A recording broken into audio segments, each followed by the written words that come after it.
Hi, this is Mr. Cure. This video, we're going to be looking at how to do the practice trends assignment that was assigned.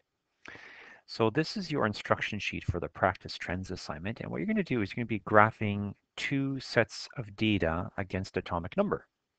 So you're going to be looking at what happens with the atomic radius and electronegativity as the atomic number increases. So what's going to happen here when you're doing your graph, you want to make sure you have your atomic number at the bottom. And you're going to be going from 0 all the way up to 20. You're going to be doing this for the first 20 elements. And then for the y-axis, on one side, you're going to have the atomic radius. You're going to have the atomic radius on this side. So you can include the units picometers. And you want to make sure you have a nice scale over here. You want to make sure the scale goes about up to at least 250. If the highest value here is 243 picometers, so you're going to go up about 250 or 300, something like that would be good.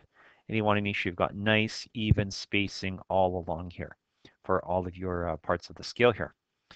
Then on the other side, it's a little different. Oh, you're going to be doing another scale on here. This one's going to be the electronegativity. This has no units. And what you want to do is you want to make sure that for the electronegativity, you go up to around, looks like the highest value is 4. So maybe go up to 5 or something like that. And again, what you want to do, you want to have nice, even intervals here and include a 0 down here at the side. So basically, I'm going to be graphing two different graphs on one. So what you're going to do, you're going to graph the data very carefully for atomic radius. You're going to have some kind of trend here. And then you do the same thing for your electronegativity and be like this, whatever the trend is. You notice because you're going to have two lines on here, you want to make sure that you include a legend as well. So this is kind of the basis of what you're going to be doing.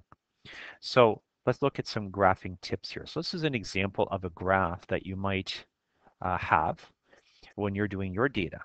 So the first thing we want to do is we want to look at some of the characteristics of a good graph. So first of all, you want to make sure your graph is done in pencil. Just in case you make any mistakes, it's easy to adjust the graph. Now for the title, you're going to have it right at the bottom. It's always at the bottom of the graph. You always include the word figure. Do not use graph. So it's going to be called figure 1. And you tell me what the graph is showing. So here it's going to be basically the atomic radius over here and the electronegativity for the first 20 elements. That's it. You're done. Keep it simple.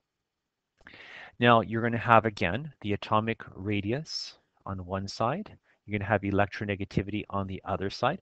Make sure you spread out each of these scales nicely, appropriately. Okay. You want to have labels for each axis. So on this side, you're going to have atomic radius in picometers. This side over here, you're going to have electronegativity, no units. You want to make sure when you're doing the scale that the data points fit on the paper and that the graph is nice and large. It should be about 3/4 of the page, so very large. It's easy to read then. And all of these axes, all these sides here have different scales. That's okay. There's nothing wrong with that. It's not like graph you have to be exactly the same. So for example, here every 2 blocks is 1. Here every 3 blocks is 20 or 2. Every 4 blocks is 2. Here we have every 10 is about 1 for the electronegativity. So again, the scales do not have to be exactly the same, but they do have to go up by nice even intervals. So 2, 4, 6, 8, 10, etc. Okay. Now the other thing, once you're graphing your data points, you want to graph them nice and neatly. Take your time. If you want, use a ruler so it's easy for you to go across when you're graphing the data points. So I always do that. It's very effective. And you're going to be putting circles around each of the data points, just like this, little small circles. What these circles represent, they represent possible errors. You'd be a little bit of a range inside the in here, and that represents possible errors with the measurements. And then once you're done, in this case, there's no clear trend, so you're going to be doing a dot-to-dot graph. You connect all the values all the way across, like here.